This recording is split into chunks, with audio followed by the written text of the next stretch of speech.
अस्सलाम वालेकुम dear students, कैसे हैं आप सब। उम्मीद करता हूं कि आप सब खैर आफियत से होंगे। लेक्चर नंबर 1 में हमने कोर्सेज के बारे में डिस्कस किया था जो हम 5वें सेमेस्टर में पढ़ेंगे। लेक्चर नंबर 2 में हमने कुछ सब्जेक्ट्स को, कुछ कोर्सेज को स्टार्ट किया था। आज हमारा लेक्चर नंबर 3 है, तो आज हम मज़ीद कोर्सेज को आगे लेके चलेंगे। तो चलिए आइए स्टार्ट करते हैं। सबसे पहले अलजबरा 1, ठीक है। अलजबरा 1 में लिखा हुआ है कि जो इन्फिनिट हो और पॉइंट के बाद रिपीट ना हो इरेशनल कहलाते हैं। अब पाई इरेशनल है, वो रैशनल है, 1 प्राइम नहीं है। अब ये क्या चीज़ें लिखी हुई हैं, ठीक है। तो लिखे हुए चीज़ पर ज़्यादा फोकस नहीं करना, हमने लिखी हुई चीज़ से सिर्फ और सिर्फ सीक्वेंस देखनी है कि कौन कौन सी चीज़ हमने कवर करनी है, ठीक है। बाकी मैं आपको समझाता हूँ। इरेशनल और रैशनल का कंसेप्ट यहाँ पे आया है, ठीक है। रैशनल और इरेशनल का कंसेप्ट। अगर आपसे कोई भी पूछे कि रैशनल नंबर्स कौन से होते हैं, तो आप लोग बताते हैं कि x in such a way that x is equal to p over q, x such that x is equal to p over q, और p और q जो है हमारे पास इंटीजर्स हों और जो बटा है यानी कि q जो है वो नॉट इक्वल टू 0 के हो, ठीक है ना। तो ऐसे नंबर्स को हम क्या कहते हैं, रैशनल। और फिर ऐसा कह दिया जाता है कि ऐसे नंबर जो कि रैशनल नहीं है उनको इरेशनल कहते हैं, और उनके लिए भी यही लिख दिया जाता है कि x such that x not equal to p over q, यानी कि x को p ओवर q की फॉर्म में ना लिखा जा सके, जहाँ पे p q जो है वो इंटीजर से बिलोंग करते हैं और q नॉट इक्वल टू 0 के हो, ठीक है। तो चलें जी, अब देखें। ये रैशनल इरेशनल की डेफिनेशन मैं मानता हूँ, लेकिन जब अशारिये वाला हमारे पास कोई नंबर आ जाएगा तो हमें कैसे पता लगेगा कि वो p ओवर q की फॉर्म में है या नहीं, ठीक है। तो अगर अशारिये वाला आ जाए, कौन सा अशारिये वाला, तो आपने 3 चीज़ों का ख्याल रखना है। कितनी? 3 चीज़ों का। तो अगर 2 चीज़ें होंगी तो वो हमारे पास क्या होगा, रैशनल। उन 2 में से कोई एक भी हो गई, और एक चीज़ है उसकी बिना पे वो हमारे पास इरेशनल हुआ करेगा, ठीक है। अगर अशारिये के बाद हिंद से ख़त्म हो जाए, अगर अशारिये के बाद हिंद से ख़त्म हो जाएं तो ऐसे नंबर को हम कहते हैं रैशनल नंबर, ठीक है। अशारिये के बाद एग्जांपल दे देता हूँ ना, जैसे 2.3 121, ये मैंने अशारिये के बाद लिख ली, ये ख़त्म हो गए। अब ये एक रैशनल नंबर है। अब मुझे कैसे पता चला रैशनल नंबर है? इस वजह से पता चला क्योंकि इसको मैं p ओवर q की फॉर्म में लिख सकता हूँ। देखिए मैंने अशारिया ख़त्म किया तो ये आ गया 1 1 2 3 4 0। अशारिया ख़त्म करने के बाद मैंने 4 0 लगा दिए। देखें तो ये हमारे पास p ओवर q की फॉर्म आ गई। ऊपर भी इंटीजर है 23,121 और नीचे भी हमारे पास इंटीजर है 10,000। तो ऊपर भी इंटीजर नीचे भी इंटीजर बटा 0 के इक्वल नहीं है, p ओवर q की फॉर्म बन गई। तो ये हमारे पास कौन से हैं, रैशनल नंबर। तो रैशनल नंबर कौन से होते हैं? जो पॉइंट के बाद ख़त्म हो जाए, ठीक है। पॉइंट के बाद, कुछ के बाद ख़त्म हो जाए। अब देखें एक और नंबर लेते हैं हम। अब एक बात तो इसमें से हो गई, दूसरी बात को लेके चलते हैं। दूसरी बात यह है कि अशारिये के बाद हिंद से ख़त्म ना हो लेकिन रिपीट हो ही जाए। अशारिये के बाद हिंद से ख़त्म ना हो लेकिन रिपीट हो ही जाए। तो जैसे मैं लिख देता हूँ 2.31, फिर लिख देता हूँ 31, फिर लिख देता हूँ 31, और सोन ये चीज़ चलती जाएगी, ठीक है। सोन ये चीज़ चलती गई। तो ये भी हमारे पास एक रैशनल नंबर है, ठीक है। कैसे रैशनल नंबर है? तो इस चीज़ को हम लिखते हैं 2.31 और 31 बार बार रिपीट कर रहा है तो इसके ऊपर ये बार लगा देते होते हैं, ठीक है। तो इस नंबर को फ्रैक्शन में, इस नंबर को बटे में p ओवर q की फॉर्म में कैसे लिखेंगे? इसको लिखने के 2 तरीके हैं। एक तो ये ज्योमेट्रिक सीरीज को यूज़ करते हुए, और दूसरा तरीका जो है वो 9th क्लास में भी बताया हुआ है कि इसको पहले 100 से मल्टीप्लाई करूंगा, ठीक है। तो फिर उसमें से ये नंबर माइनस करूंगा तो वो बटे की फॉर्म में आ जाएगा। तो ये दोनों तरीके जो है मैं आपको समझाऊंगा आज के ही लेक्चर में। एंड पे हम रियल एनालिसिस पढ़ेंगे, वहां पे भी यही कंसेप्ट डिस्कस होंगे, तो वहां पे हम एंड पे ये आपको चीज़ बताऊंगा, ठीक है। यहाँ पे सिर्फ इतना ही बताना था रैशनल और इरेशनल का।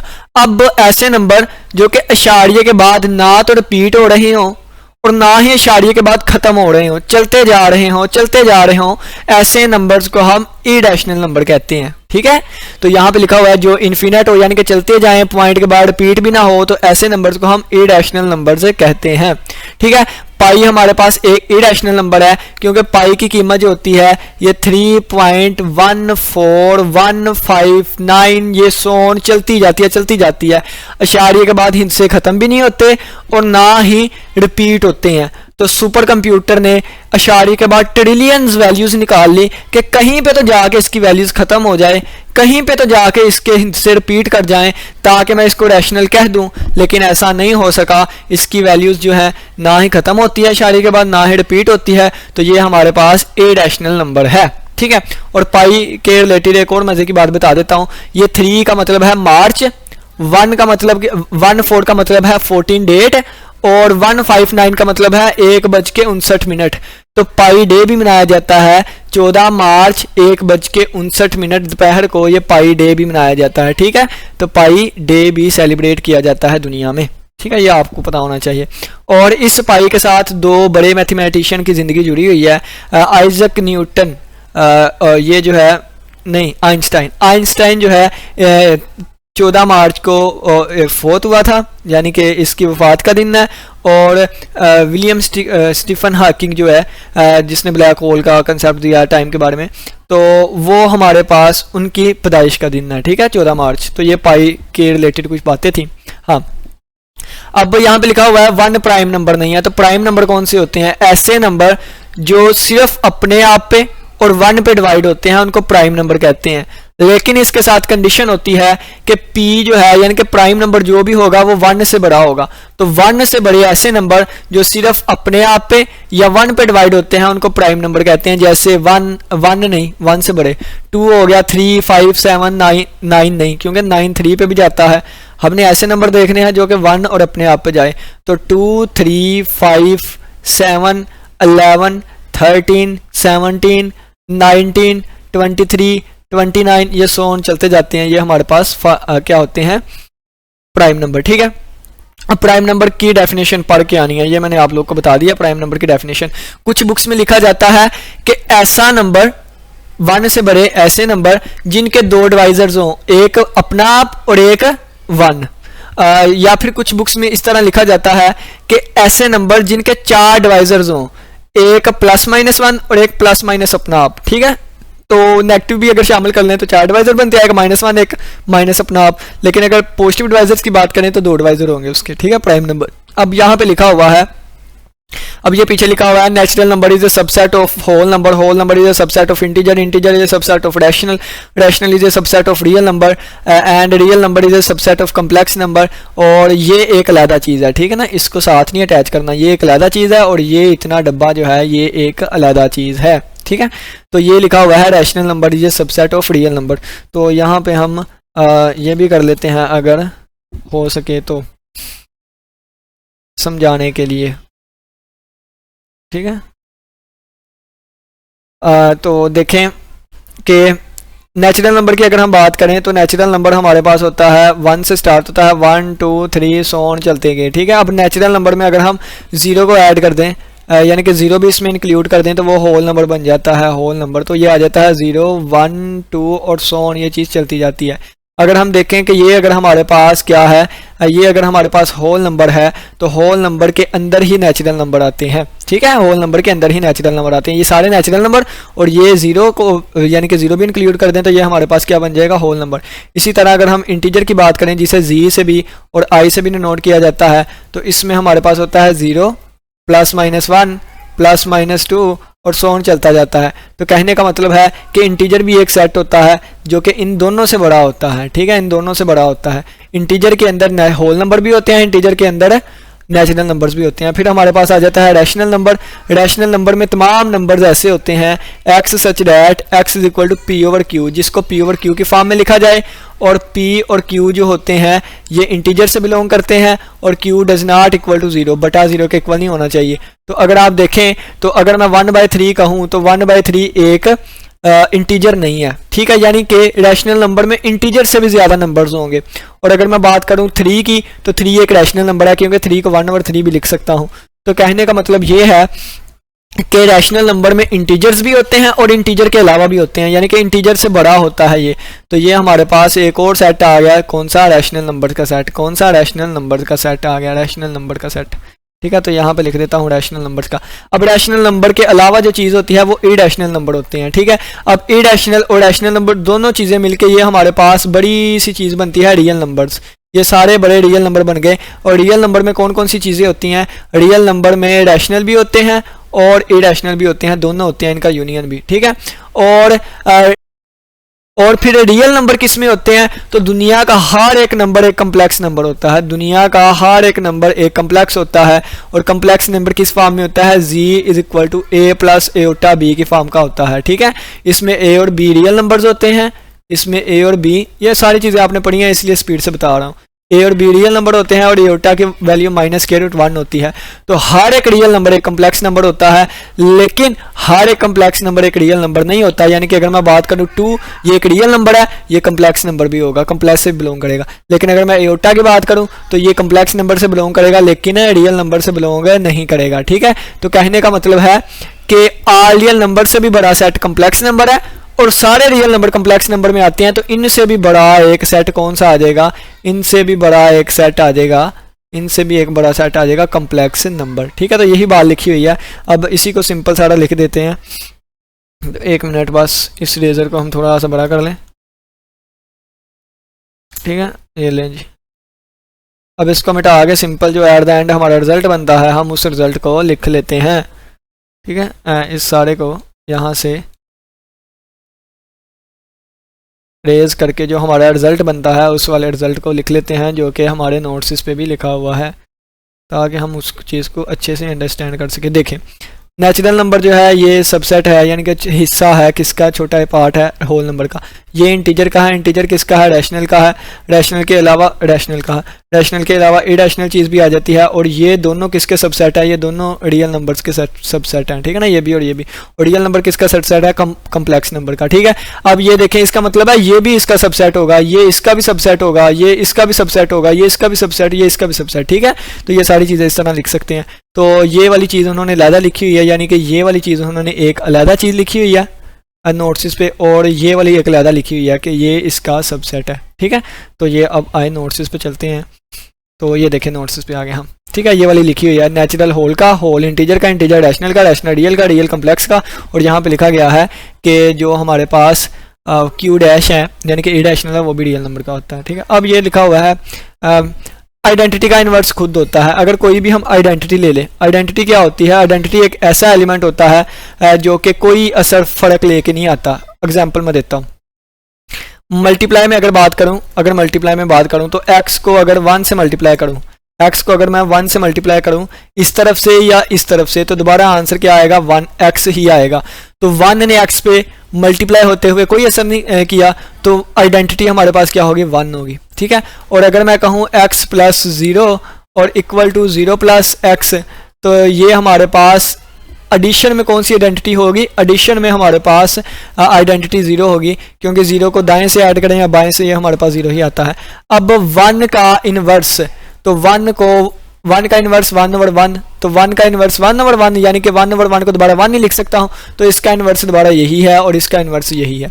अगर 0 की बात करूँ तो 0 का इन्वर्स 0 + 0, दोबारा आंसर 0 + 0, तो दोबारा आंसर 0। तो कहने का मतलब है कि 0 का इन्वर्स 0 है, 1 का इन्वर्स 1 है, यानी कि आइडेंटिटी का इन्वर्स दोबारा वही आइडेंटिटी होती है, ठीक है। तो ये वाली बात लिखी हुई थी।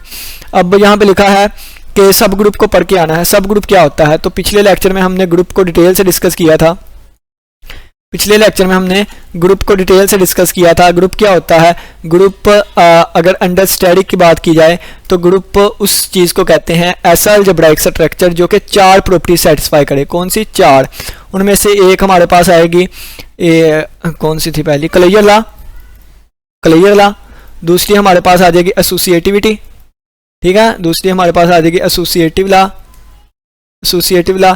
तीसरी ये है कि आइडेंटिटी। और चौथी हमारे पास है इनवर्स भी उसका एग्जिस्ट करता हो। अगर कोई भी सेट अंडर किसी बाइनरी ऑपरेशन के ये 4 प्रॉपर्टी सेटिस्फाई करे तो हम उसको कहते हैं वो क्या है? ग्रुप है। वो क्या है? ग्रुप है, ठीक है। वो हमारे पास क्या है? ग्रुप है। अब यहाँ पे देखें कि अगर हम एक H ले लेते हैं, H क्या है? H is a subset of G है, ठीक है। अगर H भी हमारे पास G का सबसेट है और H भी इन सारी प्रॉपर्टीज को सेटिस्फाई करता है, इन सारी प्रॉपर्टीज को, यानी कि H भी हमारे पास ग्रुप हो, तो फिर हम कहेंगे कि H इज ए सब ग्रुप ऑफ G, ठीक है। H इज ए सब ग्रुप ऑफ G। ठीक है। और जी को कहेंगे G is a over group of H, ठीक है, G is a over group of H. यहाँ से अगर चलना है तो एच इज ए सब ग्रुप ऑफ जी और G is a over group of H, ठीक है। तो ये हमारे पास कोई क्राइटेरिया आपको बता दिया। अब इसके बाद लिखा हुआ है कि हाँ, अब ये लिखा हुआ है अगर स्क्वायर रूट में हो तो प्राइम नंबर होते हैं। ये मैं आपको बता देता हूँ क्या लिखा हुआ है। जो प्राइम नंबर होते हैं ना, प्राइम नंबर का सेट पहले मैं आपको लिख के बताता हूँ। प्राइम नंबर का सेट, तो प्राइम नंबर्स के सेट की अगर बात करें तो ये हमारे पास ऐसे नंबर जो अपने आप पे और 1 पे डिवाइड होते हैं, 2 3 5 7 11 13 17 19, ठीक है, 23 29 31, ये सारे कौन से हैं, प्राइम नंबर्स हैं, ठीक है। और कोई भी प्राइम नंबर ले लें उसको स्क्वायर रूट में बंद कर दे, जैसे 2 ले लिया, 3 को प्राइम नंबर, 11 ले लिया। ये सारे हमारे पास इस तरह कोई भी प्राइम नंबर आप ले लें उसको स्क्वायर रूट में बंद कर दे तो ये हमारे पास इरेशनल नंबर हुआ करेगा। कौन सा, इरेशनल नंबर हुआ करेगा, इरेशनल नंबर, ठीक है। और इसके बाद लिखा हुआ है ये आर क्रॉस आर, इसको हमने चेक करना है कि ये ग्रुप है कि नहीं, ठीक है। तो ये तो रियल नंबर में से लिए गए हैं ना, तो मैं आपको वेक्टर वाली एग्जांपल दे देता हूँ। तो यहाँ पे एंड पे लिखा हुआ है कम्प्लेक्स नंबर को चेक करना है, ये ग्रुप है कि नहीं। R2 को मैट्रिक्स को चेक करके, अस्सलाम वालेकुम डियर स्टूडेंट्स, कैसे हैं आप सब, उम्मीद करता हूँ।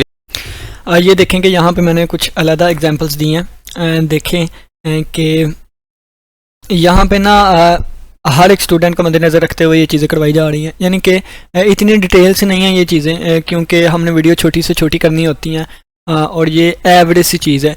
बाकी इस पे जितनी डिटेल करें और डिटेल में बहुत से लेक्चर्स मौजूद हैं जिसमें ग्रुप के ऊपर बहुत अच्छी डिस्कशन है, इतनी ज़्यादा एग्जांपल्स उस पर दी गई हैं, ठीक है।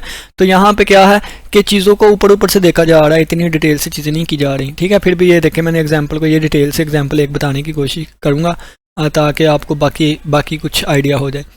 तो ये हमने एक वेक्टर स्पेस लिया है, वेक्टर स्पेस नहीं बल्कि एक सेट लिया है वेक्टर्स का, जिसमें R2 x, y एलिमेंट्स है, x और y जो है वो यहाँ से बिलोंग करते हैं, x y, ठीक है। x y जो लिखा हुआ है ना, इसको जब हम ओपन करेंगे ना तो बनेगा x i और प्लस y j, ठीक है, ये वाली चीज़ बनेगी। तो ये वेक्टर्स का हमने सेट लिया। अंडर एडिशन इसको चेक करते हैं कि ये ग्रुप है कि नहीं, ठीक है। अंडर एडिशन तो ग्रुप चेक करने के लिए हम क्या करेंगे, यानी कि R2 को अंडर एडिशन चेक करना है कि क्या ये ग्रुप है कि नहीं, सही। तो सबसे पहले क्लियर लॉ होगा। क्लियर लॉ में क्या होगा, हमने इस सेट में से 2 एलिमेंट्स लिए हैं। कितने, 2 एलिमेंट्स, एक हमने A ले लिया है, एक हमने B ले लिया है। तो ये x1 y1 और x2 y2, तो A इस फॉर्म का है, B इस फॉर्म का, ये दोनों इस सेट में से 2 एलिमेंट ले लिए। अब क्लियर लॉ में क्या कहता है, क्लियर लॉ में कहता होता है कि अगर आप 2 एलिमेंट लें इसी सेट में से, यानी कि कोई भी सेट S में से आप 2 एलिमेंट लें तो फिर उन पर बाइनरी ऑपरेशन अप्लाई करें। यहाँ पे प्लस है तो प्लस अप्लाई करें, दोबारा अगर वो वही सेट में से आ जाए तो फिर हम इसको कहते हैं कि ये क्लियर लॉ होल्ड कर गया। तो देखें 2 एलिमेंट लिए, दोनों एलिमेंट को प्लस किया तो ये पहला एलिमेंट प्लस दूसरा एलिमेंट, पहला पहले में ऐड होगा, दूसरा दूसरे में ऐड होगा। तो दोबारा ये देखें ये वाला चीज़ कोमा ये वाली चीज़, ठीक है। तो दोबारा वही चीज़ आ गई, real number plus real number, दोबारा रियल नंबर आएगा, रियल नंबर प्लस ये भी रियल नंबर, ये भी रियल नंबर, दरमियान में कोमा है तो real number comma real number. तो इस तरह के ये एलिमेंट तो इसमें मौजूद है, देखे real number comma real number और दोनों रियल नंबर, ठीक है। तो इसका मतलब ये भी R2 से बिलोंग कर गया, क्लियर लॉ होल्ड कर गया, ठीक है। सेकंड प्रॉपर्टी पर जाते हैं। सेकंड प्रॉपर्टी होती है एसोसिएटिव लॉ। एसोसिएटिव लॉ क्या कहता है, यहाँ पे पहले मैं बता दूं कि कोई 3 एलिमेंट लें तो उनको पहले B प्लस C कर दें, तो इसका आंसर इक्वल आना चाहिए कि पहले 2 पहले ऐड कर दें, ठीक है। ये एसोसिएटिव लॉ होता है। A प्लस B प्लस सी करें या A प्लस B प्लस सी करें, आंसर दोनों का सेम आना चाहिए। तो ये मैं लेफ्ट हैंड साइड को लेके चला, 3 एलिमेंट लिए, एक क्या है x1 y1, B क्या है x2 y2 और C क्या है x3 y3। तो पहले ब्रैकेट वाली को सोल्व करूंगा, ये वाला आ जाएगा, बाद में इनको इसमें ऐड करूंगा, पहला पहले में दूसरा दूसरे में ऐड होगा, तो ये वाली चीज़ कोमा ये वाली चीज़ आ जाएगी। अब रियल नंबर्स हैं तो मैं क्या करूँ, इन 2 वाले को अलहदा कर देता हूँ, ये देखें, ठीक है, और इस तीसरे वाले को अलहदा कर देता हूँ, ठीक है। तो ये हमारे पास A प्लस B का आंसर, ये C का आंसर, तो लेफ्ट हैंड साइड राइट के इक्वल आ गई, तो हमारा प्रूव हो गया, ठीक है।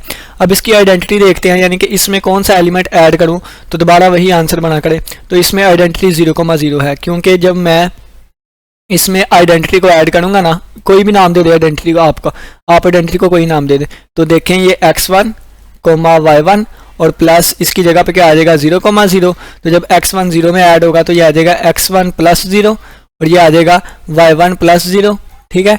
तो ये हमारे पास जब x1 प्लस 0 दोबारा x1 आ जाएगा, क्योंकि रियल नंबर में 0 ऐड करें तो दोबारा रियल नंबर आ जाता है, और प्लस y1, तो दोबारा आंसर a बन गया। तो ये हमारे पास आइडेंटिटी आ गई, क्योंकि इसने इस पर कोई असर नहीं किया, ठीक है। इसी तरह इन्वर्स की बात करें तो अगर हमारे पास एलिमेंट x1 y1 ये हमारे पास a है तो इसका इन्वर्स माइनस a हुआ करेगा, ठीक है। तो चार प्रॉपर्टीज चारों की चारों सेटिस्फाई कर गई, क्लियर लॉ भी होल्ड कर गया, एसोसिएटिव लॉ भी होल्ड कर गया, आइडेंटिटी भी आ गई, इन्वर्स भी होल्ड कर गया, इन्वर्स भी जो आ गया।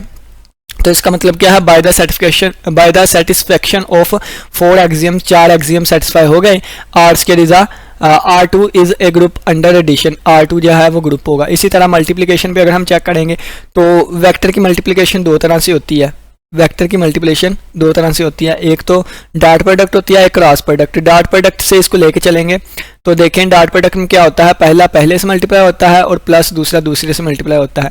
जब हमने इसको पहले पहले को मल्टीप्लाई किया, दूसरे दूसरे को किया, डॉट प्रोडक्ट का आंसर एक स्केलर आ गया, एक स्केलर आ गया। तो स्केलर तो नहीं ना इस सेट में बिलोंग करता, क्यों? क्योंकि इस सेट में तो वेक्टर्स थे, ये देखें ना इस सेट में क्या थे, वेक्टर्स थे। लेकिन अब हमारे पास आंसर एक स्केलर आ गया, तो स्केलर इससे बिलोंग नहीं करता, not belong to R2, hence not a group under multiplication. Under multiplication, under dot product, ये हमारे पास ग्रुप नहीं है। पहला एक्सियम ही फेल हो गया, बाकी तीन को हम क्या करें। अब यहाँ पे आए, अंडर मल्टीप्लिकेशन की बात करें तो ए हमने ले लिया, बी हमने ले लिया, दो एलिमेंट ले लिया। अब इनकी क्रॉस प्रोडक्ट करेंगे। जब हम इसकी क्रॉस प्रोडक्ट करेंगे तो ए और बी के परपेंडिकुलर वेक्टर आएगा के में, ठीक है। तो के में देखे ना कि दो अगर हम वेक्टर लें ना, ये देखें ये एक वेक्टर है, ये दो वेक्टर है, तो इनका अगर परपेंडिकुलर जो आएगा ना ए क्रॉस बी वो ऊपर को होगा, ठीक है, ऊपर को होगा। लेकिन ये वाली चीज़ तो 2 डिमेंशन में आना, तीसरी डिमेंशन इसमें बिलोंग ही नहीं करेगी, आएगी नहीं इसमें, तो वो चीज़ भी R2 से बिलोंग नहीं करेगी। यानी कि देखें दोबारा आंसर के वाला आ गया, लेकिन हमारा आंसर तो IJ में आना चाहिए था, तो ये वेक्टर उस R2 में नहीं आया, तो इस वजह से पहला एग्जाम में फेल हो गया, जिस वजह से ये हमारे पास नहीं है। अब कम्प्लेक्स नंबर पर बात करता हूँ जल्दी जल्दी। G such that G is equal to A plus iota भी, ए भी रियल नंबर से बिलोंग करते हैं, ये इससे अब हमने देखना है ये ग्रुप है कि नहीं। तो अंडर एडिशन देखें, ये क्लियर लॉ भी होल्ड करेगा, एसोसिएटिव लॉ भी होल्ड करेगा, आइडेंटिटी भी होल्ड करेगा, इन्वर्स भी होल्ड करेगा। तो इस वजह से ये अंडर एडिशन चारों एग्जाम्स की वजह से हमारे पास होगा, ग्रुप होगा।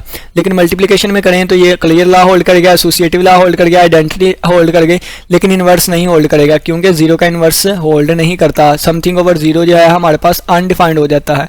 तो अगर हम जीरो को निकाल दें तो फिर हमारे पास अंडर मल्टीप्लिकेशन ग्रुप होगा, लेकिन अगर जीरो को ना निकालें तो फिर ये अंडर मल्टीप्लिकेशन ग्रुप नहीं होगा। तो ये सारी सेटिस्फैक्शन में करवाई हुई है, तो ये इसके लिए ज़्यादा लेक्चर्स होंगे, लेकिन यहाँ पे हमने डिटेल से थोड़ा थोड़ा ही डिस्कस करना, तो ये सब आपके सामने लिखा हुआ है, ठीक है। ये अंडर एडिशन ये ग्रुप है, और अंडर मल्टीप्लिकेशन की बात करें अगर जीरो को निकाल देंगे ना तो ये फिर इन्वर्स जो है फिर ग्रुप होगा, अगर जीरो को नहीं निकाल लेंगे तो फिर ये ग्रुप नहीं होगा, ठीक है। तो ये मैट्रिक्स का मैंने आप लोग के सामने किया हुआ है, देखें, ठीक है।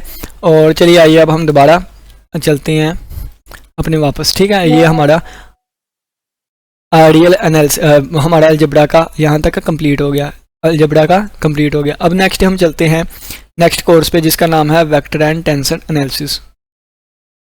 वेक्टर एंड टेंसर एनालिसिस, इसमें सबसे पहले आते हैं डायरेक्शन एंगल्स, ठीक है। डायरेक्शन एंगल्स लिखा हुआ है, तो ये देखें अगर अगर ये हमारे पास वाई एक्सिस है, ये हमारे पास z एक्सिस, और इसको हम x एक्सिस का नाम दे दें, क्या x एक्सिस का नाम दे दें। अब हम ना एक r वेक्टर ड्रा करते हैं, पोजीशन वेक्टर। ये हमने r वेक्टर ड्रा कर लिया, यहाँ पे मैं कलर चेंज करके आपको बताता हूँ। ये मैंने एक r वेक्टर ड्रा कर लिया, ठीक है, यहाँ पे r वेक्टर ड्रा कर लिया। अब पीछे वाले लेक्चर में मैं आपको बता के आया था कि एक वेक्टर उसका कोऑर्डिनेट्स के साथ जो कोज ऑफ एंगल बनता है उसको हम कहते हैं डायरेक्शन कोसाइंस, ठीक है।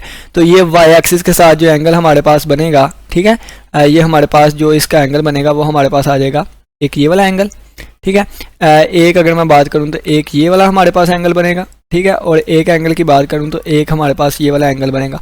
तो तीनों एक्सिस के साथ जो एंगल बने, इसको मैं छोटे वाले को बीटा एंगल का नाम दे देता हूँ, और इस वाले को अल्फा एंगल का नाम दे देता हूँ, इस जी वाले को गैमा एंगल का नाम दे देता हूँ, ठीक है। तो ये हमारे पास कोज अल्फा, कोज बीटा, कोज गैमा है, ठीक है। इनको डायरेक्शन को साइंस कहूँगा। देखें अगर मेरे पास एक वेक्टर है u is equal to 2i plus J, ठीक है। उन्होंने दो वाला लिया ना, मैं तीन वाला लेके दिखाता हूँ आपको, ठीक है। उन्होंने यहाँ पे दो वाला लिया है, मैं आपको तीन वाला लेके दिखाता हूँ। तो मैं यहाँ पे एक v वेक्टर ले लेता हूँ जो कि है 2i, ठीक है, 2i प्लस -3j कर लेते हैं, और प्लस 4k कर लेते हैं, ठीक है। ये मैंने एक वेक्टर ले लिया। अब ये जो 2 - 3 और 4 लिखा हुआ है ना, 2 - 3 और 4, इसको कहते हैं डायरेक्शन नंबर्स। क्या डायरेक्शन नंबर, या हाँ डायरेक्शन नंबर्स कहते हैं, ठीक है। और ये जो आगे इनकी अगर मैग्नीट्यूड फाइंड करें, किसकी, v की अगर मैं मैग्नीट्यूड फाइंड करना चाहूँ तो 2 का स्क्वायर आ जाएगा कितना, 4, -3 का स्क्वायर 9 आ जाएगा, और +4 का स्क्वायर 16 आ जाएगा। तो ये हमारे पास कितना बनेगा, 16 और 9 35 और 4 39, तो 39 का स्क्वायर रूट बन जाएगा, ठीक है। 16 और 9 25, 25 और 4 29, 29, ये हमारे पास 29 बनेगा, ठीक है। कितना, 29 बन गया, ठीक है। 9 4 13 और 13, ये ठीक हो गया, ठीक है। तो अब ये हमारे पास मैग्नीट्यूड आ गई है ना। अब इस मैग्नीट्यूड को 2 से डिवाइड करूंगा ना, 2/√29, तो ये हमारे पास कोस अल्फा आएगा, और -3/29 करूंगा, ये हमारे पास कोस बीटा आएगा, और ये जो हमारे पास 4/√29 करूंगा तो ये हमारे पास क्या आएगा, कोस गैमा आएगा, ठीक हो गया। आप इन तीनों का स्क्वायर करके ऐड करें तो इसका आंसर 1 आएगा, ठीक है, 1 आएगा। तो जो डायरेक्शन कोसाइंस होते हैं इन सभी का स्क्वायर करके उनको ऐड करें तो उनका आंसर 1 आता होता है, ठीक है। अगर 1 नहीं आ रहे तो वो डायरेक्शन रेशियोज होती हैं, और अगर 1 आ रहे हैं तो वो डायरेक्शन कोसाइंस होते हैं। डायरेक्शन रेशियोज एक से ज़्यादा हो सकते हैं, इन्फिनिट हो सकते हैं, लेकिन जो डायरेक्शन कोसाइंस होते हैं ना, ये सिर्फ एक ही होते हैं, ठीक है। तो ये एल का नाम दिया गया है अपनी आसानी के लिए, एम का नाम दिया गया है, एन का नाम दिया अपनी आसानी के लिए। देखें, cos square alpha, cos square beta, cos square gamma. आप इसको लैम्डा म्यू न्यू का नाम भी दे सकते हैं, lambda square plus mu square plus new square, इसका नाम भी दे सकते हैं, ठीक है ना, अपनी मर्जी, और इक्वल टू 1। अब इसके बाद यहाँ पे लिखा हुआ है कि पेज नंबर 400, तो डॉक्टर नवाजिश अली शाह की बुक से फॉलो कर रहे थे, तो वहाँ से पेज नंबर जो है वो कितना है, 400। तो वहाँ से पेज हम ओपन कर लेते हैं, page number 400, vector and tensor analysis, page number 400, page number 400।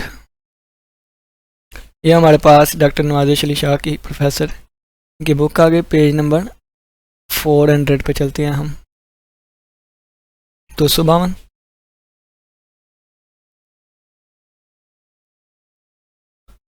ये आ गया बस, 397,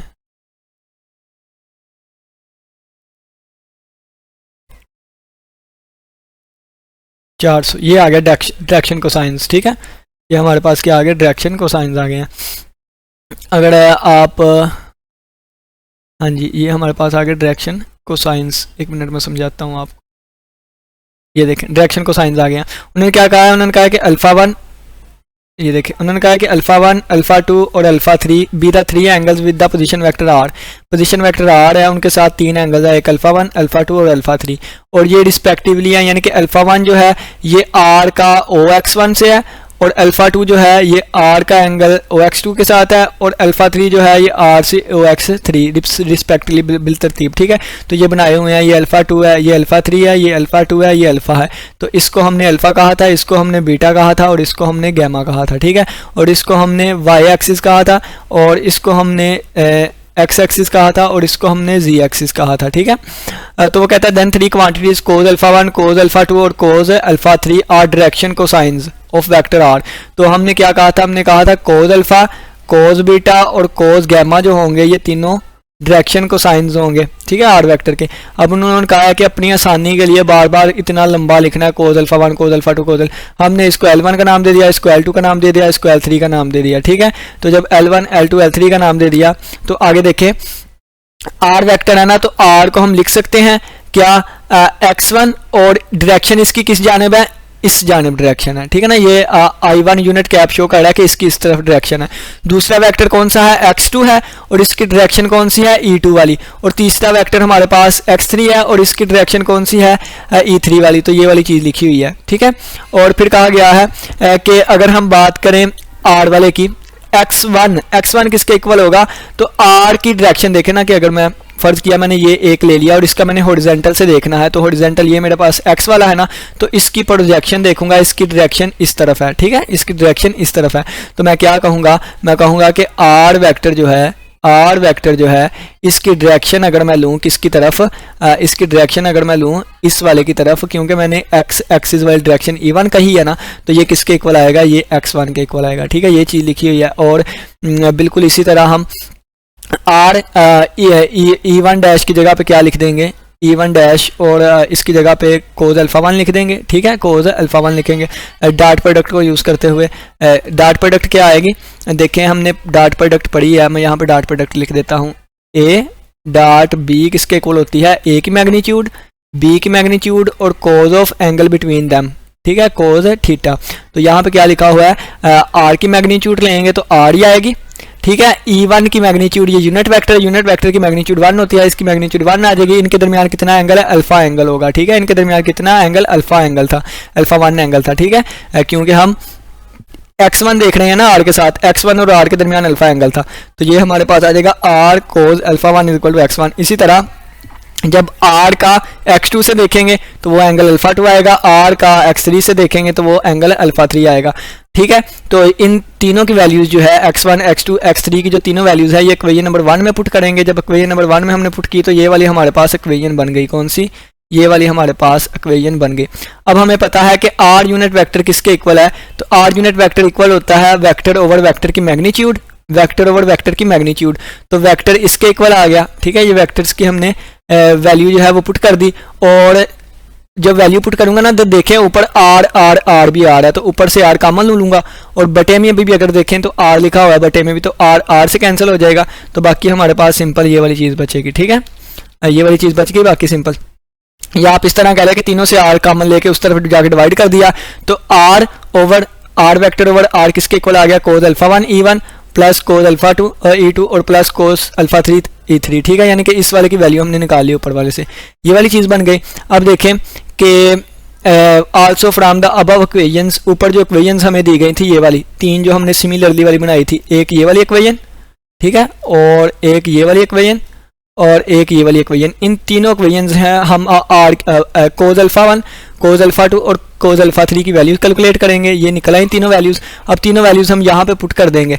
जब हम पुट करेंगे तो इनका स्क्वायर जो है, जब हम इसको पुट करेंगे, पुट नहीं करना, कोज अल्फा 1 की वैल्यू आ गई, कोज अल्फा 2 की, कोज अल्फा 3 की, तीनों को जब हम ऐड करेंगे स्क्वायर करके, तो इसका स्क्वायर और ऐड इसका स्क्वायर और इन तीनों को ऐड करना है। लेफ्ट हैंड साइड पे ये कोज अल्फा 1 का स्क्वायर, ये वाले इसका स्क्वायर ऐड कर देंगे, राइट हैंड साइड भी ऐड करेंगे, तो तीनों का बटा आर स्क्वायर होगा, वो तीनों का बटा सेम हो जाएगा, ऊपर ये वाली चीज़ बन जाएगी। ठीक है, और ये x1 square plus x2 square plus x3 square किसके इक्वल है, आर स्क्वायर के इक्वल होता है। आर स्क्वायर के इक्वल क्यों होता है, हमें पता है कि कोई भी वेक्टर अगर आर है, कोई भी वेक्टर अगर आर है तो ये होता है x square plus y square और इसका स्क्वायर रूट। ठीक है, तो आर स्क्वायर किसके इक्वल आ जाएगा, x square plus y square होता है ना। तो यहाँ पे स्पेस में बात की जा रही है और यहाँ पे एक्स वाई जी की नहीं बात की जा रही, यहाँ पे x1 x2 x3 की बात की जा रही है। तो आर स्क्वायर किसके इक्वल आ जाएगा, x1 square plus x2 square plus x3 square. तो ये ऊपर भी आर स्क्वायर आ गया, आर स्क्वायर से कैंसिल हो गया, हमारे पास आंसर आ गया 1। तो ये हमारा साबित हो गया cos square alpha plus alpha 1 plus cos square alpha 2 plus cos square alpha cube, ये किसके इक्वल होता है, ये सारे 1 के इक्वल होते हैं। ठीक है, तो ये नीचे थ्योरी लिखी हुई है। और जो एक्स एक्सिस का यूनिट वेक्टर जो उसकी डायरेक्शन होती है 1 0 0 होती है, ये 0 1 0 होती है, सारी वर्टिकल में होती है, कोई भी नहीं होती, ये बाकियों में नहीं होती। और ये सिर्फ और सिर्फ सारा तीसरी डायरेक्शन में होता है, जी की डायरेक्शन में बाकी 0 होती है। ठीक है, तो ये बाकी आपने पढ़ लेना। तो उम्मीद करता हूँ इसकी समझ आई होगी। नेक्स्ट अब हम चलते हैं दोबारा अपने यहाँ पे। तो यहाँ पे क्या लिखा हुआ है, डॉट प्रोडक्ट की बात की है। डॉट प्रोडक्ट की बात करें तो इसमें सिर्फ और सिर्फ आंसर एट द एंड हमारे पास स्केलर आता होता है। आंसर एट द एंड हमारे पास इसका स्केलर आता होता है, इसमें डायरेक्शन की जरूरत नहीं होती। और वेक्टर प्रोडक्ट की बात करें तो इसमें डायरेक्शन भी आती है। डायरेक्शन कौन सी आती है, अगर ए और बी दो वेक्टर्स हैं, ठीक है, अगर इनकी डॉट प्रोडक्ट लूँगा तो 2 को 1 से मल्टीप्लाई किया 2, ये डॉट प्रोडक्ट ले रहा हूँ, और -3 को 2 से मल्टीप्लाई किया -6 आ जाएगा, और -7 को 4 से किया -28 आ जाएगा। इनका जो भी आंसर आएगा ये वाला आ गया, तो ये हमारे पास डॉट प्रोडक्ट का आंसर है। ठीक है, क्रॉस प्रोडक्ट की बात करें तो इस तरह आई जे के लिख लेना है, पहले वाले के कंपोनेंट लिखने हैं, फिर दूसरी रो में 2 -3 4 ये लिख लिए, और तीसरी रो में हमने दूसरे वेक्टर के कंपोनेंट लिखने हैं 1 2 -7 लिख लिए। इसको एवेलुएट करूंगा तो ये हमारे पास एक वेक्टर आ जाएगा। ठीक है, अब ये वेक्टर जो आया है ये ए वेक्टर के भी परपेंडिकुलर होगा, बी वेक्टर के भी परपेंडिकुलर होगा। ठीक है, अब देखें आप a क्रॉस b फाइंड करें तो आंसर -32 आएगा, b क्रॉस a फाइंड करें उसका भी आंसर -32 आएगा। तो a क्रॉस b का आंसर a डॉट b का आंसर b डॉट a के इक्वल आता है, दोनों का आंसर -32 आएगा। तो यानी कि अगर आप इस पे देखें तो ये कम्यूटेटिव लॉ होल्ड कर गया। कम्यूटेटिव लॉ कौन सा होता है? कम्यूटेटिव लॉ, कम्यूटेटिव या कम्यूटेटिव लॉ। कम्यूटेटिव लॉ कहता है कि अगर आप कोई भी चीज़ लें उस पे कोई ऑपरेशन अप्लाई करें तो दोनों का ऑपरेशन अप्लाई होता है फॉर ऑल एलिमेंट, ठीक है। तो ये हमारे पास कम्यूटेटिव लॉ होता है। कम्यूटेटिव लॉ जो है यहाँ पे होल्ड कर गया। लेकिन यहाँ पे बात करें तो a क्रॉस b, तो इसका आंसर क्या आएगा? इन दोनों के परपेंडिकुलर वेक्टर, ठीक है। तो जब b क्रॉस a फाइंड करेंगे इसका भी आंसर इनके परपेंडिकुलर वेक्टर आएगा। लेकिन अगर इसका आंसर इस तरफ आया तो इसकी डायरेक्शन इस तरफ होगी, मैग्नीट्यूड इक्वल होगी लेकिन डायरेक्शन की चेंजिंग होगी, ठीक है। तो ये a cross b, b cross a के इक्वल नहीं होता बल्कि इसकी ऑपोजिट डायरेक्शन होता है। इस वजह से इसमें कम्यूटेटिव लॉ होल्ड नहीं करता। तो यही बस चीज़ें थी। नेक्स्ट डे कंटिन्यू करेंगे हम एंगल वाले को, ठीक है। तो आज हम नेक्स्ट अब करते हैं कम्प्लेक्स एनालिसिस को। कम्प्लेक्स एनालिसिस की बात करें हम तो ये यहाँ पे लिखा तो बहुत अच्छा लिखा हुआ है, लेकिन मैं हेडिंग्स वाला आपको दिखाता हूँ, ठीक है। हेडिंग्स वाला हम देख लेते हैं। तो यहाँ से हेडिंग्स वाला देखते हैं, यहाँ से एक मिनट, ये रियल एनालिसिस आ गई। कम्प्लेक्स एनालिसिस पे चलते हैं। ये कम्प्लेक्स एनालिसिस सबसे पहले तो देखें कि इसके लिए जो हम बुक लेके चलेंगे वो कम्प्लेक्स एनालिसिस बाय डेनिस जिल की लेके चलेंगे, डेनिस जिल की, ठीक है। कम्प्लेक्स एनालिसिस, कम्प्लेक्स नंबर क्या होता है? x प्लस एटा वाई की फॉर्म में। एक्स वाई रियल नंबर है और एटा स्क्वायर रूट -1 के इक्वल होता है। इस फॉर्म में कोई भी नंबर हो उसको कम्प्लेक्स नंबर कहते हैं, ठीक है।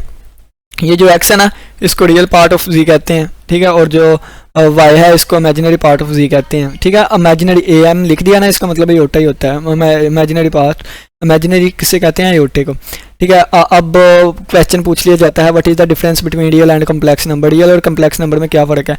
तो रियल जो होता है उसको इससे शो किया जाता है, कम्प्लेक्स जो होता है इससे शो किया जाता है। अगर कोई फंक्शन की डोमेन और रेंज रियल नंबर का सबसेट है तो वो रियल फंक्शन होता है। अगर किसी फंक्शन की जो डोमेन और रेंज जो है वो सबसेट ऑफ कम्प्लेक्स नंबर है तो वो कम्प्लेक्स फंक्शन होते हैं, ठीक है। अब तीसरा जो मेन डिफरेंस वो ये है कि रियल नंबर जो होते हैं ना उसको हम कह सकते हैं कि 5 छोटा है 7 से, लेकिन कम्प्लेक्स नंबर की अगर हम बात करें तो इसमें हम ये नहीं कह सकते, हमें नहीं पता ये नंबर इससे छोटा है या बड़ा, इसके बारे में हमें नहीं पता, ठीक है। रियल नंबर को एक रियल लाइन पे शो किया जाता है, कम्प्लेक्स नंबर के लिए एक पूरा प्लेन होता है, ठीक है। तो चलिए आए नेक्स्ट देखें। अब z is equal to z plus iota y, इसका कॉन्जुगेट का क्या मतलब होता है कि इसके ऊपर बार लगा दें। इन चीज़ों की बहुत ज़्यादा डिटेल है, मैं आप लोगों को शॉर्ट में ये चीज़ें बता रहा हूँ, ठीक है। ये आपने ध्यान में रखना है। तो z का कॉन्जुगेट का मतलब क्या होता है? एटे वाले का साइन चेंज कर दें, ठीक है। मॉडुलस ऑफ z का मतलब क्या होता है कि इसके x वाले का स्क्वायर प्लस y वाले का स्क्वायर, यानी कि अगर हमारे पास x, y है ना, हम इस तरह भी शो कर सकते हैं कम्प्लेक्स नंबर को, ठीक है ना। इसका मतलब यही होता है। तो रियल पार्ट का स्क्वायर प्लस इमेजिनरी पार्ट का स्क्वायर, यानी कि x का स्क्वायर प्लस y का स्क्वायर, इसके ऊपर स्क्वायर रूट, ये हमारे पास मॉडुलस होता है।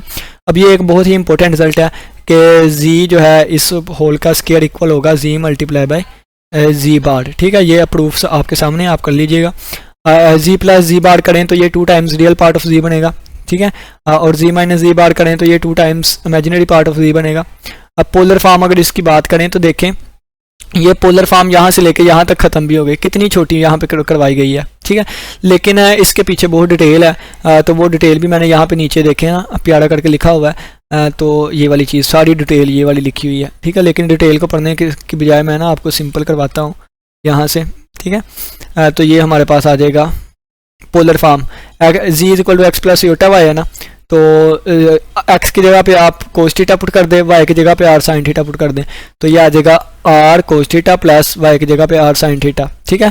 तो r कॉमन आ गया, cos theta plus iota sine theta आ गया, इसको हम polar form of complex numbers कहते हैं, ठीक है। अब ये देखें, ये क्वेश्चन आ सकता है कि इसको कन्वर्ट करें पोलर फॉर्म में या -1 माइनस एटा इसको कन्वर्ट करें पोलर फॉर्म में। तो पोलर फॉर्म में कन्वर्ट करना है तो यहाँ पे जो r इक्वल होता है ना वो z बार होता है, मॉडुलस ऑफ z होता है। तो इसका स्क्वायर प्लस -1 y वाले का स्क्वायर करेंगे तो -1 का स्क्वायर प्लस -1 का स्क्वायर, स्क्वायर रूट 2 आ जाएगा, ये r आ गया, ठीक है। थीटा अगर हमने निकालना हो, थीटा को हम कहते हैं आर्गुमेंट ऑफ z, ठीक है। अगर हमने थीटा निकालना हो तो थीटा होता है equal tan inverse y over x। Theta किसके इक्वल होता है? ये लिखा हुआ है, इसको कहते हैं आर्गुमेंट ऑफ z। क्या कहते हैं? Argument of z। तो थीटा इक्वल होता है tan inverse y over x। तो आर्गुमेंट ऑफ z जो पहले क्वाड्रेंट की बात करें तो पहले क्वाड्रेंट में हमारे पास थीटा ही होता है, यानी कि यहाँ पे अगर मैं बनाऊँ ना तो यहाँ पे तो हमारे पास थीटा ही होता है, ठीक है। लेकिन यहाँ पे अगर बात करूँ तो यहाँ पे ये एंड वाले से माइनस कर दूं, यानी कि यहाँ पे होता है pi minus theta, pi minus theta. और यहाँ पे अगर बात करूँ तो ये पाई प्लस थीटा होगा, पाई प्लस थीटा। और अगर कोई चीज़ यहाँ पे लाई कर रही है तो ये 360 माइनस थीटा, यानी कि 2 pi minus theta, 2 pi minus theta हो जाता है। तो ये वाली सारी चीज़ लिखी गई है कि अगर थीटा है तो tan inverse y over x, और अगर आर्गुमेंट सेकंड यानी कि सेकंड क्वाड्रेंट में लाई करता है तो pi minus tan inverse y over x, और अगर थर्ड में है तो pi plus tan inverse y over x, और अगर फोर्थ में है तो 2 पाई माइनस, तो 2 पाई माइनस आप इसको डायरेक्ट यहाँ से माइनस थीटा भी लिख सकते हैं, तो ये direct minus tan inverse y over x भी आ सकता है, ठीक है। तो यहाँ से थीटा की अगर वैल्यू निकालनी है तो देखें यहाँ पे x भी -1 है, y भी -1 है, किस क्वाड्रेंट में लाई करेगा। तो आप लोग को पता है कि ये हमारे पास अगर यहाँ पे x होता है, यहाँ पे y पॉजिटिव, यहाँ पे x नेगेटिव y नेगेटिव, तो यहाँ तीसरे क्वाड्रेंट में x और y दोनों नेगेटिव है। तो तीसरे क्वाड्रेंट के लिए अगर देखें तो pi plus tan inverse y over x होता है। तो pi plus tan inverse y over x, y की वैल्यू भी 1 है, x की वैल्यू भी 1 है, तो tan इनवर्स 1/1 पाई बाई 4 आ जाएगा, ये बन जाएगा 5 पाई बाई 4, ठीक है। क्या बन जाएगा 5 पाई बाई 4। अब ये हमारे पास पोलर फॉर्म है, तो थीटा की वैल्यू पुट कर दे, आर की वैल्यू पुट कर दे, तो ये हमारा कन्वर्ट हो गया किसमें, पोलर फॉर्म में, ठीक है। ये वाली पोलर फॉर्म थी। उम्मीद करता हूँ इसकी समझ आई होगी। ये अब आपको इसको एक नज़र देख लें, ठीक है। नेक्स्ट अब हम चलते हैं नेक्स्ट पे। नेक्स्ट अब हमारे पास आ गया डिफरेंशियल ज्योमेट्री। डिफरेंशियल ज्योमेट्री देखें कि इसमें हमारे पास सबसे पहले वेक्टर स्पेस को सीखते हैं। वेक्टर स्पेस क्या होता है, तो एक सेट, एक मिनट यहाँ पे हम देखते हैं इसको, ठीक है। यहाँ पे एक सेट ले लिया हमने V, एक सेट हम ले लेते हैं V। फ़र्ज़ किया है कि वेक्टर स्पेस, तो वेक्टर स्पेस कहा जाएगा अगर वो कुछ प्रॉपर्टी सेटिस्फाई करे। क्या, अंडर एडिशन जो है अबिलियन ग्रुप होना चाहिए। क्या, अंडर एडिशन अबिलियन ग्रुप होना चाहिए, ए बी ग्रुप कह देता हूँ, ठीक है। अबिलियन ग्रुप यानी कि ए बी ग्रुप होना चाहिए। पहली प्रॉपर्टी तो ये है। दूसरी प्रॉपर्टी ये है कि अगर ए वी लें, ए वी, ठीक है, बल्कि एक एलिमेंट हमने ये वाला ले लिया है और एक u प्लस वी लें, दो वेक्टर ले लिया, उनको सम करें, a से मल्टीप्लाई करवाएं, तो इसका आंसर इसके इक्वल आना चाहिए, ठीक है, a v। और फॉर ऑल a बिलोंग करेगा कहाँ से, फील्ड में से, और बाकी जो u और v जो है ये बिलोंग करेंगे किससे, v में से, ठीक है। अब हमने क्या किया है, अब हम दो ये ले लेते हैं और एक u ले लेते हैं, ठीक है। इसका आंसर जो है वो इक्वल आना चाहिए किसके, ए यू प्लस बी यू के इक्वल आना चाहिए, ठीक है। और ए और बी कहाँ से बिलोंग करेंगे, फील्ड में से, और यू कहाँ से बिलोंग करेगा, वेक्टर स्पेस में से, ठीक है। तो ये सारी चीज़ें डिटेल में मुझे पढ़ी हुई हैं, लेक्चर्स आपको मिल जाएंगे, लेकिन यहाँ पे तो सिर्फ हम थोड़ा थोड़ा ओवरव्यू ही देख रहे हैं, क्योंकि अभी ये बेसिक के तौर पे ये चीज़ें चलेंगी ना हमारे, ठीक है। अब देखें नेक्स्ट कि अगर हमारे पास एक A B multiply by u हो, ठीक है, और ये इक्वल आ जाए A B multiply by u, इस तरह ए बी कहाँ से है, दोबारा फील्ड में से, और ये एक प्रॉपर्टी ये सेटिस्फाई होनी चाहिए, और एक 1 मल्टीप्लाई बाई वी जो है या यू जो है ये इक्वल आना चाहिए दोबारा यू के, ठीक है। 1 मल्टीप्लाई बाई यू ये इक्वल यू के आना चाहिए। एक हमारे पास यहाँ प्रॉपर्टी आ जाएगी, एक यू प्लस वी की आ गई, एक ए प्लस बी, ये हमारे पास होगी 5 6 7 8 9, ठीक है। ये प्रॉपर्टी सेटिस्फाई हो जाए तो हम कहते हैं वी अंडर एडिशन, वी जो है हमारे पास वेक्टर स्पेस है। इस अबिलियन ग्रुप में भी 5 प्रॉपर्टीज होती हैं, ठीक है। पहली कौन सी, कम्यूटेटिव लॉ, पहली क्लेयर लॉ। क्लेयर लॉ कहता है कि अगर आप कोई भी दो एलिमेंट ले लें, कोई भी दो एलिमेंट ले लें वेक्टर स्पेस में से, कोई भी दो एलिमेंट लिए हैं वेक्टर स्पेस में से, तो इनका सम जो है या इनका सम जो है वो भी वेक्टर स्पेस में से ही आना चाहिए, ठीक है ना। ये पहली प्रॉपर्टी है इसकी अगर मैं दूसरी प्रॉपर्टी की बात करूं वो एसोसिएटिव वाली होती है। कहता है u plus v plus W करें तो इसका आंसर इक्वल आना चाहिए u प्लस वी और प्लस डब्ल्यू, ठीक है। ये एसोसिएटिव लॉ होता है। इसकी तीसरी प्रॉपर्टी होती है कि आइडेंटिटी जो है वो एग्जिस्ट करनी चाहिए, ठीक है, एडिटिव आइडेंटिटी। और इसकी चौथी प्रॉपर्टी जो है वो होती है कि इसका इन्वर्स एग्जिस्ट करना चाहिए। क्या, इसका इन्वर्स एग्जिस्ट करना चाहिए। और पांचवी जो इसकी प्रॉपर्टी होती है वो है कि कम्यूटेटिव लॉ भी होल्ड करना चाहिए, यानी कि u प्लस वी जो है v प्लस यू के इक्वल हो, ठीक है। अगर ये वाली प्रॉपर्टीज 5 ये वाली और 6वीं 7वीं 8वीं 9वीं अगर ये 9 प्रॉपर्टी सेटिस्फाई होती हैं तो हम कहते हैं उस ग्रुप को, उस सेट को हम कहते हैं कि वो वेक्टर स्पेस है, ठीक है। यहाँ तक समझ आ गई। अब नेक्स्ट देखें कि वेक्टर स्पेस का पता चल गया। अब अगर एक सेट कोई भी है, अगर एक सेट कोई भी हमें दिया गया है, फ़र्ज़ किया मैं S का नाम दे देता हूँ, अगर हमें एक सेट S दिया गया है उसमें 3 वेक्टर्स है, कौन से 3 वेक्टर V1 V2 और V3, ठीक है, ये 3 वेक्टर्स हैं। अगर हमने चेक करना है कि ये तीनों वेक्टर्स लीनियरली डिपेंडेंट है या इंडिपेंडेंट, तो इनको स्केलर से मल्टीप्लाई कर दें, फील्ड के स्केलर से मल्टीप्लाई करेंगे, ठीक है, और ऐड करेंगे और इसको 0 वेक्टर के इक्वल पुट कर देंगे, किसके 0 वेक्टर के इक्वल पुट कर देंगे, ठीक है ना। ये आप कह लें R3 का ये वेक्टर स्पेस का सबसेट है, ठीक है। इसको आप किसके पुट कर दें, इसको आप 0 वेक्टर के पुट कर दें। अगर तो यहाँ से A1 A2 A3 की वैल्यूज़ यानी कि A1 A2 और A3 तीनों की वैल्यूज़ जो है वो अगर 0 0 आ गई, ठीक है, इनकी बाद में वैल्यू फाइंड करेंगे, अगर तीनों की वैल्यूज़ 0 0 आ गई तो ये लीनियरली इंडिपेंडेंट होगा। अगर कोई एक भी नॉन ज़ीरो आ गया, कोई एक भी नॉन ज़ीरो, तो वो फिर लीनियरली डिपेंडेंट होगा, या आप यहाँ पे लिख लें अदरवाइज वो क्या होगा, लीनियरली डिपेंडेंट होगा, ठीक है। सारे 0 आएंगे तो वो लीनियरली इंडिपेंडेंट, कोई एक भी नॉन ज़ीरो आ गया तो वो लीनियरली डिपेंडेंट होगा, ठीक है। अब लीनियरली डिपेंडेंट इंडिपेंडेंट का पता भी चल गया। अब देखें V का आप एक सबसेट लें, V का आप एक सबसेट लें, यहाँ पे नीचे करके दिखाता हूँ आपको, एक मिनट।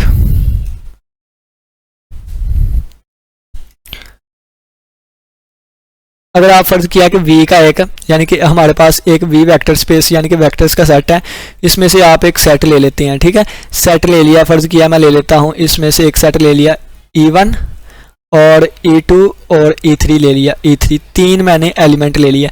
अगर इन 3 एलिमेंट आप जितने मर्जी ले लें, 10 ले लें, 20 ले लें, 2 वेक्टर ले लें, 3 वेक्टर, जितने मर्जी ले लें, ठीक है, तो अगर ये एलिमेंट दोबारा इसको जनरेट कर दें, इसको जनरेट कर दें, तो फिर मैं कहूँगा कि ये सेट हमारे पास क्या है, स्पैनिंग सेट है V का, ठीक है। दोबारा देखें, फर्ज किया ना, देखें कि ये हमारे पास कोई चीज़ थी ना, हमने इस चीज़ में से एक हिस्सा लिया है, अब ये वाला हिस्सा इस पूरी तरह की चीज़ें बनाई जा रहा है, बना सकता है, तो फिर मैं कहूँगा कि ये छोटा हिस्सा जो है ना इस पूरे को जनरेट कर रहा है, ठीक है। तो एग्जांपल इसकी ये है कि फ़र्ज़ किया मेरे पास एक वेक्टर स्पेस R3 है, क्या है, वेक्टर स्पेस R3 है, और इसमें इस तरह के एलिमेंट है x, y, z such that x, y और z जो है वो रियल नंबर से बिलोंग करते हैं, ठीक है, यानी कि इसमें इस तरह के एलिमेंट्स हैं। अब इसका मैं एक सेट ले लेता हूँ जिसमें 3 एलिमेंट्स हैं, कौन से, 1, 0, 0 और एक मैं ले लेता हूँ 0, 1, 0 और एक मैं सेट ले लेता, एक एलिमेंट ले लेता हूँ 0, 0, 1। अब मैंने R3 में दुनिया के सारे वेक्टर्स मैंने रख दिए थे x, y, z वाले, उनमें से मैंने 3 ये उठा लिए। अब इन 3 की मदद से मैं सारे एलिमेंट लिख सकता हूं। देखें, अब इन तीन वेक्टर्स की मदद से मैं सारे वेक्टर्स लिख सकता हूं जो कि इसमें मौजूद है। देखिए, फर्ज किया मुझे ये वाला वेक्टर चाहिए, ठीक है, ये वाला वेक्टर कहां से बिलोंग करता है, ये भी तो R3 से बिलोंग करता है। अगर मुझे ये वाला चाहिए तो मैं इनके, देखें, इनकी मदद से मैं इसको बना सकता हूँ। जैसे पहले वाले को अगर मैं 5 से ज़रब दूँ और प्लस इस वाले को मैं 4 से मल्टीप्लाई करूँ और प्लस इस वाले को 7 से करूं, यानी कि 5 मल्टीप्लाई बाय 1, 0, 0 करूं और प्लस 4, 0, 1, 0 करूं और प्लस 7 मल्टीप्लाई बाय 0, 0, 1 करूं, तो देखें ये बन जाएगा ना वही 5, 4, 7 बन जाएगा। तो कहने का मतलब ये है कि अब ये हमारे पास एक ऐसा पुर्जा आ गया, एक ऐसी चीज़ आ गई कि जिसकी मदद से मैं ये सारा सेट दोबारा बना सकता हूँ, इसका हर एक एलिमेंट इसमें लिखा जा सकता है। तो मैं कहूँगा कि ये S जो है ये स्पैनिंग सेट है, ये स्पैन कर रहा है, ये जनरेट कर रहा है R3 को, ठीक है, ये किसको जनरेट कर रहा है, R3 को, ठीक है। अब ये देखें कि अगर अब देखें यहाँ पे हम उम्मीद करता हूँ स्पैनिंग सेट की समझ आ गई होगी। अब अगर ये स्पैनिंग सेट के जो एलिमेंट्स हैं ये तीनों आपस में, 3 है ना, 10 भी हो सकते हैं, 5 जितने भी हो सकते हैं, या आप, ठीक है, ये आप पे डिपेंड करते हैं क्वेश्चंस पे, जितने भी हों। तो अब मैंने 3 वाली बनाई है। अब ये स्पैनिंग सेट के जो एलिमेंट्स हैं अगर ये आपस में लीनियरली इंडिपेंडेंट भी हो, क्या हो, लीनियरली इंडिपेंडेंट भी हो आपस में, तो फिर ये हमारे पास बेसिस बन जाती है, ठीक है, बेसिस बन जाता है। तो फिर ये ऐसे सेट जो है वो बेसिस बन जाएगा R3 की। दोबारा सुन ले, R3 में से एलिमेंट लिए कुछ, उसका हमने सेट बना दिया। अगर वो एलिमेंट तमाम R3 को जनरेट कर रहे हैं, जनरेट करने का मतलब है वो R3 के तमाम एलिमेंट जो हमने छोटा सेट लिया उसके लीनियर कॉम्बिनेशन में लिखे जा रहे हैं, उसकी फॉर्म में लिखे जा रहे हैं, तो हम कहेंगे कि S3 जो है ये सेट स्पैनिंग सेट है R3 का। अगर उस S के एलिमेंट आपस में लीनियरली इंडिपेंडेंट हो तो हम कहेंगे कि वो बेसिस है R3 का, ठीक है। और बेसिस में जितने एलिमेंट हैं उतनी ही हमारे पास फिर डिमेंशन होती है। इसमें 3 एलिमेंट है तो डिमेंशन कितनी है हमारे, 3 डिमेंशन है, ठीक है। तो ये हमारे पास कुछ इस रिलेटेड कंसेप्ट्स थे। अब हम नेक्स्ट चलते हैं कि नेक्स्ट यहाँ पे क्या लिखा हुआ है। ये हमारा देखें लीनियरली डिपेंडेंट, इंडिपेंडेंट भी हो गया, लीनियर कॉम्बिनेशन वही, यानी कि स्केलर्स को वेक्टर के साथ मल्टीप्लाई करें, ऐड करें, इक्वल टू वी के लिखें तो ये लीनियर कॉम्बिनेशन होता है। स्पैनिंग सेट हो गया है। यूक्लिडियन स्पेस की बात करूं तो यूक्लिडियन एन स्पेस की, यूक्लिडियन एन स्पेस क्या होती है ये भी मैं आपको बता ही दूं, यूक्लिडियन एन स्पेस, ठीक है। तो ये हमारे पास आर एन अगर हम ले लें आर एन, तो जिसमें एक्स कोमा वाई कोमा जी, अब ये तो खत्म हो गया ना, तो x1 कोमा x2 कोमा सोन चलते जा रहे हैं xn तक, और ये तमाम एलिमेंट जो है x1 x2 सोन xn कहाँ से बिलोंग कर रहे हैं, आर्लियल नंबर में से, तो इसको हम कहते हैं यूक्लिडियन एन स्पेस, ठीक हो गया। तो ये भी हमारे पास आ गया। अब देखें डिमेंशन कह दिया आपको, और बेसिस कह रहे हैं हमने। सेट ऑफ ऑल पोलिनोमियल जो है ना इनफाइनाइट डिग्री ऑफ x, ये भी हमारे पास क्या होता है, ये क्या लिखा है, set of all polynomial infinite degree of x and infinite dimensions. Set of all polynomials की अगर हम बात करें तो इसकी इनफिनिट डिग्री होगी x की, अगर x की इनफिनिट डिग्रीज वाले हैं तो इनफिनिट डिमेंशन होगी, शायद ये पता नहीं क्या लिखा। इनर प्रोडक्ट की बात करें तो इनर प्रोडक्ट क्या होता है, इनर प्रोडक्ट का मैं बता देता हूँ यहाँ पे। इनर प्रोडक्ट क्या होता है, इनर प्रोडक्ट देखें, V हमारे पास एक वेक्टर स्पेस है, ठीक है, और इसी वेक्टर स्पेस से हम दोबारा वेक्टर स्पेस अप्लाई करें और दोबारा आंसर स्केलर आ जाए, कोई ना कोई स्केलर आ जाए, रियल नंबर का कह लें या फील्ड आ जाए, ठीक है, तो ये हमारे फील्ड में से आ जाए तो फिर हम इसको क्या कहते हैं, ये इनर प्रोडक्ट है। क्या है, इनर प्रोडक्ट, और इनर प्रोडक्ट को हम ऐसे शो करते हैं, ठीक है। यहाँ पे आपको बताता हूँ, किसी भी यानी कि इनर प्रोडक्ट उस वक्त कहेंगे अगर ये प्रॉपर्टी सेटिस्फाई हो, पहले ये कि u और v की जो इनर प्रोडक्ट है वह इक्वल आए v और u की इनर प्रोडक्ट, ठीक है। और दूसरी प्रॉपर्टी ये है कि u डॉट u की इनर प्रोडक्ट जो है वो ग्रेटर दैन इक्वल टू आए करे 0 के, और अगर u डॉट u की इनर प्रोडक्ट जो है वो 0 आ रही है तो इसका मतलब है, इसका मतलब क्या है, इसका मतलब है u जो है वो 0 होगा, ठीक है। और तीसरी ये है कि अगर मैं कहूँ u और आर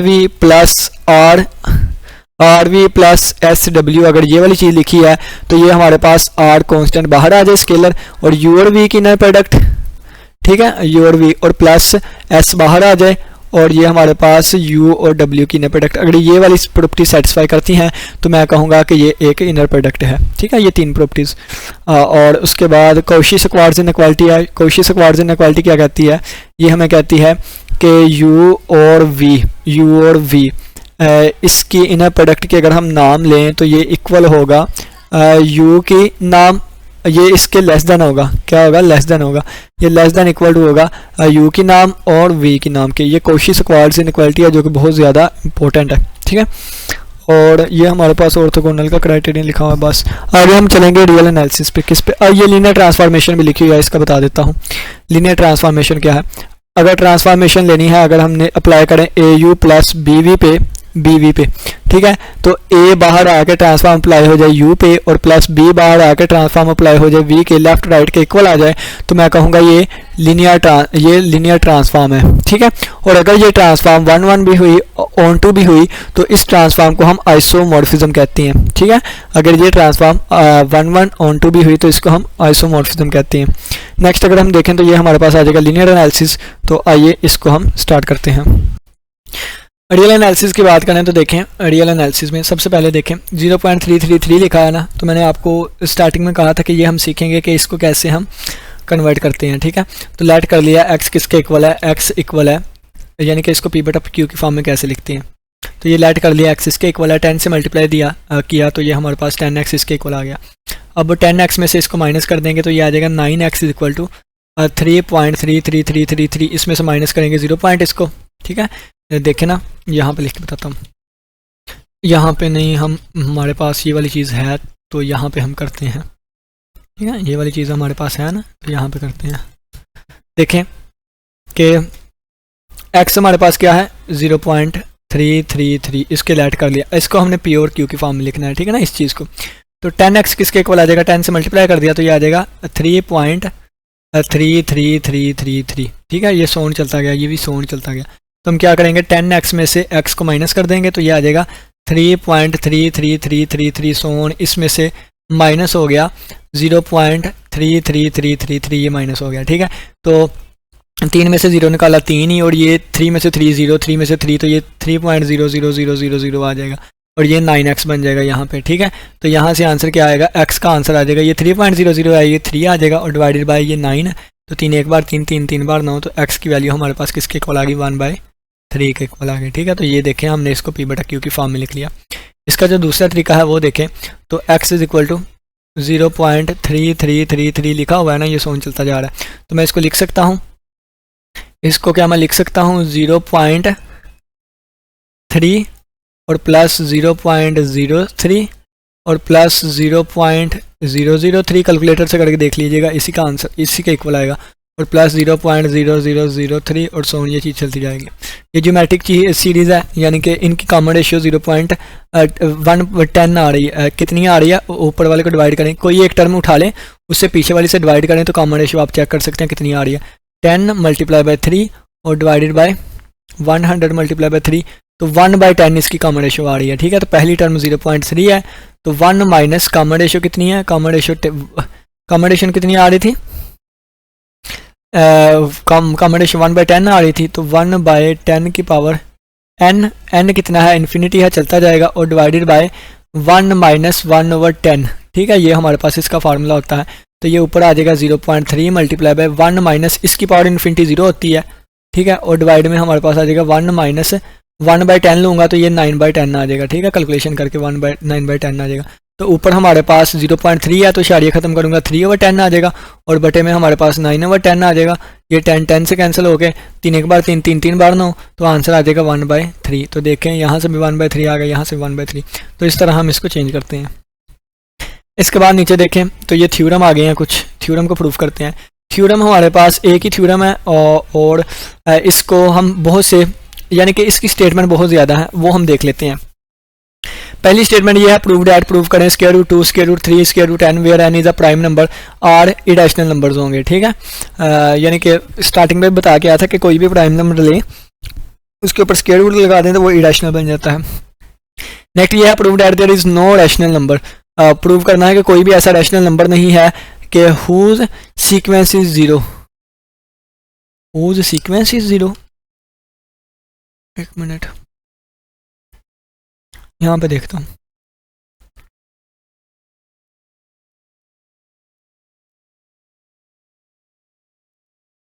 हुज स्क्वायर इज 0, जिसका स्क्वायर कितना हो, जिसका स्क्वायर 2 हो, ऐसा कोई भी रैशनल नंबर नहीं है कि जिसका हम स्क्वायर लें उसका आंसर 2 आए। और prove that there is no rational number x which satisfy this equation, और ऐसा कोई रैशनल नंबर नहीं है कि ये देखें वही बात, जिसका स्क्वायर 2 आए, जिसका स्क्वायर 2 आए वही बात, और अगर हम इसका स्क्वायर रूट ले लेंगे तो ये क्या आ जाएगा, स्क्वायर रूट 2 आए, यानी कि कोई भी ऐसा रैशनल नंबर नहीं है, ये हमने साबित करना है, ये इरेशनल होगा ना। फिर तो करने के लिए सबसे पहले लिखेंगे भाई प्रूव्ड, इसको कंट्राडिक्शन से प्रूफ करेंगे। सबसे पहले देख लेते हैं कि स्क्वायर रूट 2 जो है ना, ये p/q की फॉर्म में हमने इसको लिख लिया, क्योंकि कंट्राडिक्शन लेके चलनी है तो गलत बात तस्लीम कर ली कि ये p/q के इक्वल है। p/q z से बिलोंग करते हैं, q 0 के इक्वल नहीं हो सकता, और हमने ऐसे नंबर लिए हैं जिनकी GCD 1 होती है, ठीक है।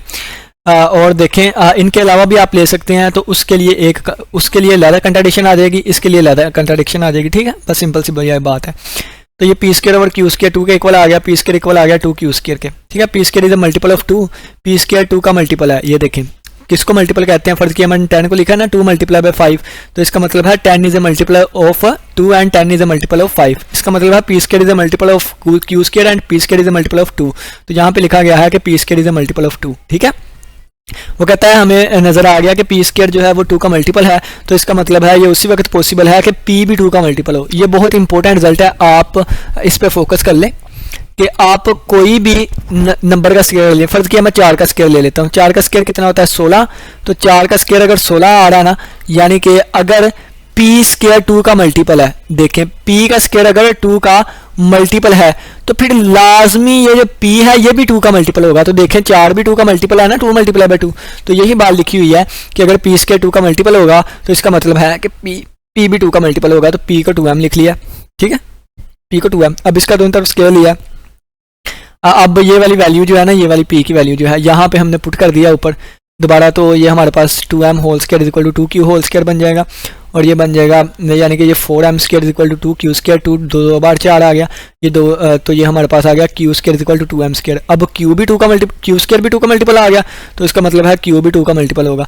अब p भी 2 का मल्टीपल आ गया हमारे पास, q भी 2 का मल्टीपल आ गया हमारे पास, अब ये p भी 2 का मल्टीपल, q भी 2 का मल्टीपल, तो इसका मतलब क्या है p और q दोनों आपस में 2 का मल्टीपल है, तो इनकी जीसीडी कितनी आ गई 2 आ गई, लेकिन हमने स्टार्टिंग पे तो कहा था कि इनकी जीसीडी 1 होगी, ठीक है, तो जीसीडी कितनी आ गई 2 आ गई, तो इसका मतलब क्या है कि जीसीडी 1 नहीं रही, which is a contradiction, hence square root 2 is an irrational number होगा, ठीक है। इसी तरह हमने प्रूव करना है कि prove that pi is an irrational number, इसी तरह हमने प्रूव करना है e is an irrational number, इसी तरह हमने प्रूव करना है log 2 with base 5 is an irrational number. तो ये मैं तीसरा करने लगा हूँ, तो देखें we prove this by contradiction, इसको कंट्राडिक्शन से प्रूव करेंगे। फॉर दिस सपोज कर लेते हैं कि ये क्या है रैशनल नंबर, वही बात कि इसको हमने प्रूव करना है ना, तो इसको हमने कंट्राडिक्शन से लेट कर लिया, ये p ओवर q के इक्वल है, ठीक है। तो ये log की प्रॉपर्टी क्या होती है कि जिसकी बेस हो या जो जिसका log हो वो लैदा हो जाते हैं इस तरह, तो log 2 विद बेस ये आ गया, क्रॉस मल्टीप्लिकेशन किया ये इसकी आ जाएगा q log 2, और ये क्रॉस मल्टीप्लाई किया तो p log 5 आ जाएगा, ठीक हो गया।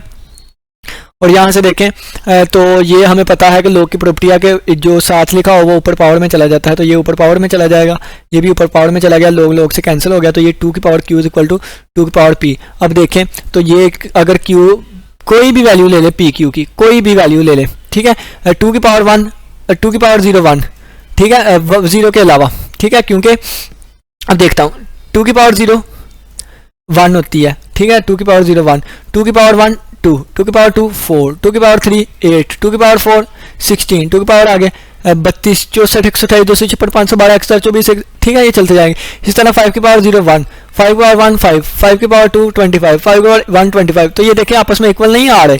और अगर आप कहें कि ये 1 1 इक्वल आ गया, तो ये किस वक्त इक्वल आया, जब 2 की पावर भी 0 था और 5 की पावर भी 0 था, तो फिर इक्वल आया ना। तो 0 0 का मतलब क्या है, हमने 0 0 का मतलब यानी कि पी क्यू 0 आ गया, तो पी क्यू जब हम 0 पुट करेंगे तो ये तो आ जाएगा 0/0, तो 0/0 तो हमारे पास डिफाइन नहीं ना होता, ये इंडिटर्मिनेट फॉर्म होती है, तो इसका मतलब है hence which is not possible, ये इंडिटर्मिनेट अनडिफाइंड हो गई है, ठीक है। तो विच इज़ नॉट पॉसिबल, ये पॉसिबल नहीं है, hence log 2 with base 5 is an irrational number, क्योंकि ये वाला रिजल्ट बना था, ये वाला रिजल्ट शो करता है ये तो बिल्कुल गलत रिजल्ट है। तो ये गलत रिजल्ट उस वक्त बना था जब हमारे पास इसको हमने रैशनल कहा था, तो इसका मतलब ये इरेशनल है, ठीक है, विच इज़ नॉट पॉसिबल, ये पॉसिबल नहीं है, तो इसका मतलब क्या है, ये इरेशनल नंबर होगा।